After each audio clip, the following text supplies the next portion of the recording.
Morning बच्चों। आज हम क्लास 6 का 6 चैप्टर पार नज़र के आगे का अध्ययन करेंगे। आपने तकनीकी ज्ञान के आधार पर हमने अपने ज़मीन के नीचे अपना घर बना लिया था। छोटू के पापा ने कहा, जब प्रकृति में परिवर्तन हुआ, सूर्य में परिवर्तन हुआ, वातावरण में परिवर्तन हुआ तो सभी लोग मरने लगे, लेकिन उनके पूर्वज जीवित रहे और उनको इतना ज्ञान था कि किस प्रकार से धरती के नीचे रहा जा सके। जमीन के ऊपर लगे विभिन्न यंत्रों के सहारे हम कार्य शक्ति, सूरज की रोशनी और गर्मी का इस्तेमाल करते आ रहे हैं। तो उन्होंने बताया कि जमीन के ऊपर जो विभिन्न प्रकार के यंत्र लगे हैं, सूर्य के शक्ति के और सूर्य की रोशनी और गर्मी का इस्तेमाल करते हुए वो अपना जीवन यापन कर रहे हैं। गर्मी का इस्तेमाल करते आ रहे हैं। उन्हीं यंत्रों के सहारे हम यहाँ ज़मीन के नीचे जी रहे हैं। यंत्र सुचारू रूप से चलते रहे, इसके लिए बड़ी सतर्कता बरतनी पड़ती है। ज़मीन के ऊपर जो यंत्र लगे हुए हैं उसको सुचारू रूप से चलाने के लिए बहुत ही सावधानी का प्रयोग किया जाता है। मुझ जैसे कुछ चुनिंदा लोग इन्हीं यंत्रों का ध्यान रखते हैं। तभी उसके पिताजी ने कहा कि जो यंत्र लगे हैं उन यंत्रों की देखभाल के लिए कुछ चुनिंदा लोगों को चुना गया है। बड़ा हो जाऊंगा तो मैं भी वहाँ यही काम करूँगा, छोटू ने अपनी मंशा जाहिर की। बिल्कुल, अगर उसके लिए खूब पढ़ना होगा, माँ और बाप की बात सुननी होगी, माँ ने कहा। जब छोटू ने कहा मैं बड़ा होकर यही काम करूँगा तो उसकी माँ ने कहा, ठीक है, लेकिन तुमको ठीक से पढ़ाई करनी होगी। दूसरे दिन छोटू के पापा काम पर चले गए।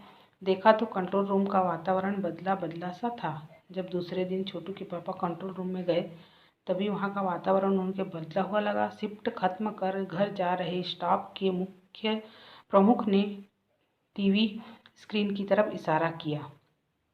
जैसे ही शिफ्ट खत्म हुआ, घर जाते हुए जो प्रमुख थे उन्होंने टीवी स्क्रीन पर इशारा किया। स्क्रीन पर एक बिंदु झलक रहा था।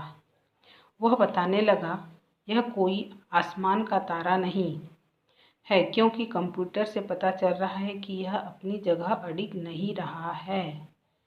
तो उस व्यक्ति ने कहा, मंगल ग्रह के व्यक्ति ने कहा कि यह एक बिंदु जो है अपने इस जगह पर स्थिर नहीं है, ये चल रहा है। पिछले कुछ घंटों के दौरान इसमें अपनी जगह बदली है।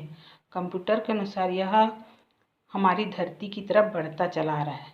तभी उसने बताया कि यह कंप्यूटर के अनुसार पता चल रहा है कि यह हमारी धरती की तरफ आ रहा है। निरीक्षण यान तो नहीं है, छोटू के पापा ने अपना संदेह प्रकट किया। तभी उन्होंने कहा, क्या यह निरीक्षण यान तो नहीं है? उनको कुछ शक हुआ। संदेह तो भी है, आप सब कुछ इस पर बराबर ध्यान रखिए। छोटू के पापा सोच में डूब गए। क्या सचमुच अंतरिक्ष यान होगा? तो वो सोचने लगे, क्या सचमुच अंतरिक्ष यान होगा? ये जो बिंदु दिखाई दे रहा, हाँ, से कहाँ से आ रहा होगा?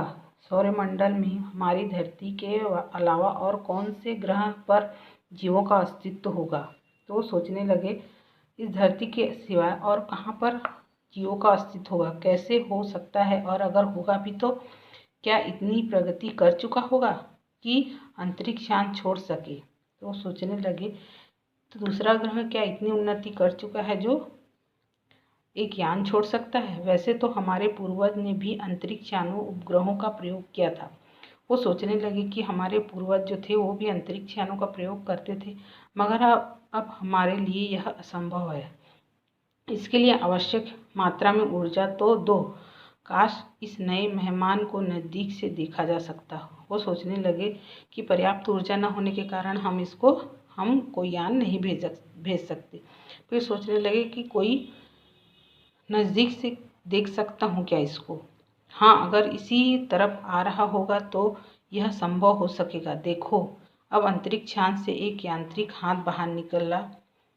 हर पल उसकी लंबाई बढ़ती ही जा रही थी। छोटू के पापा ने अवलोकन जारी रखा। जब उसने निरीक्षण किया तो उस यान से एक हाथ बाहर निकला जो निरंतर बढ़ते जा रहा था।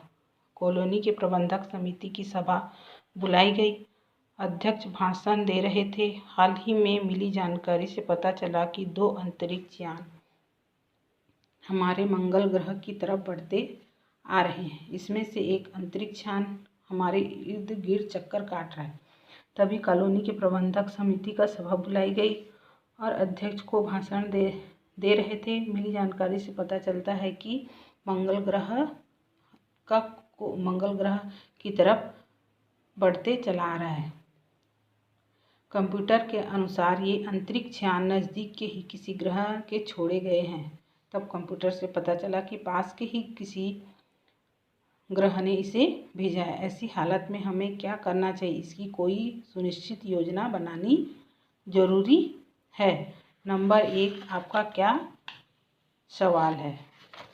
तो उन्होंने कहा कि इसको किस प्रकार से हमको रोकना चाहिए, इसके लिए नंबर 1 को कहा गया।